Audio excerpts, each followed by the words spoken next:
Yeah, so we mentioned, obviously you were there on the night when Volkov beat Fabricio Verdum. That was a huge win for him. In the same way that this could be a huge win on the global scale for you. First fully ranked opponent.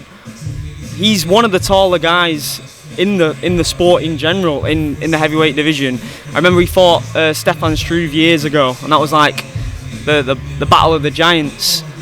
What are some of the parts of his game that really impress you as a fighter? Mate, do you know anyone in the top 5, top 10? They don't really have many holes in the game. Like, everyone's good. And obviously the fact that he's 6'7", well, he's very tall, but people are like forgetting how tall. Like, he's only 2 inches taller than me. Like, if you get 2 lightweights and one's 5'9" and one's 5'11", there's not like a big thing like, oh, he's really tall. Like, but I've got really tall sparring partners in. Yeah. I'm going to Holland next week to train with a few tall guys and stuff. And he's good, mate. You can't say oh, Volkov's bad here, because he's not. He's good everywhere. So I'm completely aware of what challenge I've got in 5 weeks' time, and I've just got to be ready for everything because he's good. Yeah. And then you mentioned you're training here. Mike Grundy as well. He's competing on the card. Massive fight for him. Makwan Amirkhani. The level of talent in the UK is absolutely crazy, isn't it? I think a lot of people thought that Arnold Allen was going to main event against Dan Hooker on this card. Do you remember, well, obviously you are going to remember because it's very recent, what was that exact moment like when you found out, and how easy was it to say yeah? Because you are quite a calculated guy, aren't you? I'm sure that it wasn't just an instant thing. Well, to be honest, I didn't think I was going to main event. I didn't think I'm a big enough draw to main event. Obviously, that's why they switched the opponent and put Volkov in there, because he is a big draw. Yeah. I'm not. Like, I'm not going to sit here and be like, I'm the biggest draw in the world, because I know I'm not yet. I'm building at the moment. And when I found out, I was about to go to bed actually, and my coach texted me, told me about it, that they want to do it, and I was just like, yeah. Well, they offered me that, and I said, like, what's the circumstances with it? They offered me a new contract, a contract that I'm really, really happy with. Spoke to my dad about it. He's happy with it. Bit of negotiations, and yeah, here we are. Mate, this is my dream. Do you know what I mean? This is my dream, so of course I'm happy with it. I'm buzzing for you, man. I'm buzzing for you representing Everton on the big stage like that. You've more than been doing your promotion for it. I've seen that they've been doing on your Instagram. They've been doing a tour of your hometown. How's that been, man? That must be crazy for you, because I've mentioned this before from my perspective. Has there ever been like a HBO 24/7, that sort of thing in our hometown? That's crazy, isn't it? I don't think there has. I'll be honest, it's a little bit uncomfortable walking around Allerton with like big cameras in your face and that. I'm just like, oh, what's going on? Everyone like driving past, like looking, who's that? Yeah. But I think the UFC they've been 3 times, and they're coming back next week, so they've been like 4 times. Because they were coming before you. Yeah, before. Yeah. Event. I think John Gooden. Yeah. I think he wants to move in. He just loves it. Yeah, no, he doesn't really. There's not a lot to love, but yeah, it's bizarre. It is a bit bizarre, to be honest. But cool, you know what? It's something that I always expected it. I know that sounds like a bit big-headed and stuff, but I don't know. I got big aspirations, so I was always like, this is what's going to happen. I've been seeing this in my mind for a long time, and now it's like coming to fruition, I guess. I mean, we talked about the fact that the O2 for you anyway was a massive goal for you. Now to main event that, how much have you visualised those arenas? Because I've watched you fight in the exhibition centre in Liverpool when you was at Cage Warriors. It's going to be a completely different scenario, this, isn't it? Have you spoke to Till about what that's like?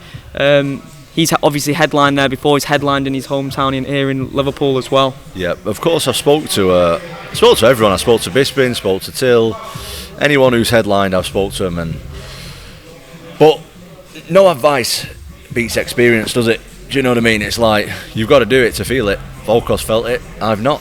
He's got an advantage over me in that department. But like I say, I've envisioned this shit for a long time. So. This is like, it's not going to take me by surprise, mate. I love this stuff. Like, this is what I do this sport for. I ain't doing the, like, mate, as good as it's been. I've had 4 fights now, 2 in Abu Dhabi, 2 in Vegas in the UFC. Yeah. And like, last time in Vegas I fought in front of like 200 people. Before that, it was, and the other 3 it was nobody. Like, I ain't doing this to fight in front of nobody. Like, this is a big deal for me. I want to do it to fight in front of 20,000 people at the O2. That's why I'm doing this. So I'm as ready as I can be. I'll never know until I get there, but I feel I'm buzzing for it. You mentioned Michael Bisping there. He's even said to you, he's tipped you to be the next guy to hold the belt for this country. How great does that feel? And plus, you've got Till in this gym, who he's also said the same thing, and I believe he's still going to become a middleweight world champion. Mike Grundy's right up there as well. Yeah, Mike Bisping. He's getting like the weird uncle of MMA, isn't he? Like the creepy uncle. You've got to sit on his knee before you sit on his knee, and he'll like stroke your hair before he speaks. If you get Big Mike's approval, you're doing something good, aren't you? Yeah, no, I'm joking. Mike's the top guy, obviously. But anytime Mike wants to give me advice, I'm listening. Like, my ears are open, of course. And yeah, I mean, it's great. It's brilliant that he's saying all this stuff, but these are just words. You know what I mean? I've got to go and prove it, and I'm aware of that. I don't let this stuff get to my head. I believe that I'm going to be world champion before anybody ever told me. I was in here, mate, getting battered when I was 14 and thinking I'm going to be world champion. Like, I couldn't even win a frigging round of sparring, never mind a fight. So I believe that the whole time. So it's up, mate. It's always nice to hear good stuff. It's good for the ego, but I don't let it get to my head. And obviously we've got Colin here as well. I know Colin's got quite a reputation amongst you guys for. Till's even said he not instills fear, but he's the only person that Till's scared of. What's your relationship like with Colin? Because I've not really spoke to you about that, and I don't know what that is sort of like, because Till's always been very vocal about his. No, we have a good relationship. My dad's very heavily involved as well with my coaching, so they've been around. Like I said, I've been in this gym since I was 14. Now I'm 28, so like half of my life I've been like around. Even if that was before I was properly training, but I know him just like I know my closest family. Do you know what I mean? Like, obviously my dad knows me the best, but yeah, we have a great relationship. Like, open, we can chat about anything. You know, he's a great coach. My dad's a great coach, and we just have a good understanding of what we need to improve and get to where we want to go, I think. And then the heavyweight division as a whole, obviously, a couple of weeks ago we had the main event, the world title match, Gane versus Ngannou. Went differently to a lot of people predicting. A lot of people were counting Ngannou out in that fight. I don't know what you was thinking about that. Was you surprised by Ngannou's performance? No, I wasn't surprised, because just speaking from my own perspective, like, there's a lot of things that people think that I can't do because people haven't seen them. Like, I've not shown it in a fight. Do you know what I mean? Like, a lot of people think, oh, he can't wrestle, oh, maybe he's got questionable cardio, he's not good off his back, you know, shit like that. But I am good at all that stuff. It's just that I've not had the opportunity to show it before. And like Ngannou has obviously not had the opportunity to show his wrestling and his top control yet, but it doesn't mean that he can't do it just because he's not had the opportunity to show it. So I wasn't really surprised, to be honest. Obviously, if a guy that size and strength gets on top of you, it's going to be difficult to shift him under any circumstances. So I think it was a very smart game plan for him. But I see a lot of people slagging off Cyril Gane. They need to chill out, man, because he's a serious talent. He's so young in the game as well. Like, he's relatively inexperienced in MMA, isn't he? When you think about it. What annoyed me the most was I see people slagging him off for going for the leg lock or the heel lock, whatever he went for in the last round. But it's like, he was losing the fight, and then he went for the heel hook or the leg lock or whatever it was. I can't remember. Went for the leg. Yeah. Trying to finish the fight. If you're losing, and why would you not try and finish if you're losing the fight? And he was in a real difficult position, like you said, to get up off his feet. Obviously, the thing that you're going to do in that situation is try for a submission, aren't you? Exactly. So leave the poor man alone. He's got massive potential going forward. He had a lot of kind things to say to you in fight week as well. I saw on your Instagram you posted both of them talking about you. Yeah, just talk to me about that. Gane, obviously, he mentioned you specifically as being alongside him as the future of the division. That's got to be cool. Yeah, I mean, me and Gane were pretty friendly anyway. Like, we see each other. He's a cool guy. Yeah. So yeah, I know Francis and Gane give me the old, give me the cold shoulder there. So didn't he? I'm all right with that. Yeah, I don't expect him to know who I am. Like, he knows who you are. I don't know. He might not. He might not do. I don't know. Doesn't bother me either way. He'll know sooner or later, so I'm not bothered. His contract situation as well is pretty crazy, isn't it? Because if he decides to sit it out for a while whilst his contract gets sorted out, we've got a position where we could have another interim title. Things go well for you. Do you actually see yourself competing for the belt this year, this calendar year? I don't know. I know it's a difficult one to answer. To be honest, gonna have to give you a boring answer. But one fight at a time. Yeah, pretty. Well, you know what? I know what I'm up against. Yeah. And I know it's going to be by far. This is by far the biggest fight in my career. By far the toughest guy I've ever fought. And if I start looking past him, mate, I'm in trouble. Like, I ain't gonna lie, I'm in trouble. So my focus is 100% on Volkov. Nothing past like 19th of March, really. I'm not really thinking about it at all. Like, that's all. Every second I'm awake, that's what I'm thinking about. So even when I'm dreaming about it, so that's this like means a lot to me. So that's all I'm thinking about at the moment. You said that you always known that this main event slot was going to happen sooner or later, and the spotlight being on you. But now that the spotlight is on you, and that you are the big interview ahead of this fight now. Everyone wants to speak to you. You're the main event. What is that like now in comparison? Because the fight that you had scheduled was on the main card. It was going to be on the main card, weren't it? But it was going to be like about fourth fight from the main event or something like that. So has things changed in terms of maybe the way people are approaching you and things like that? You know what? Have you noticed anything? A little bit. You know what? I just keep my circle dead tight. Yeah. I just always keep it tight. I don't listen to anything else. Yeah. Like I just got my little group of people, and I just keep it like that. I don't like all the other stuff. Obviously, more people want interviews and stuff like that, but I'm friggin'. I feel like I'm just repeating myself already. I'm still 5 weeks out. Never mind like fight week and stuff. But yeah, just people wanting more interviews. Really, it's nothing. It's all part of it. It's all part of it. I'm doing what I can, but like I say, mate, I just keep my circle tight. Like I try not to read comments. I try not to answer people who don't usually speak to and stuff like that. I just keep it as tight as I can because I stick to what you know. Like, I'm doing good. Nothing's broke, so I ain't going to try and fix nothing. I'm just going to keep everything tight and keep to my own little thing, and it's going well for me, so I'll just stick with that. In my opinion, this is actually the best card that they've ever put on in the UK in terms of talent. Like, in terms of people that I think are going to become world champions or competing for world titles.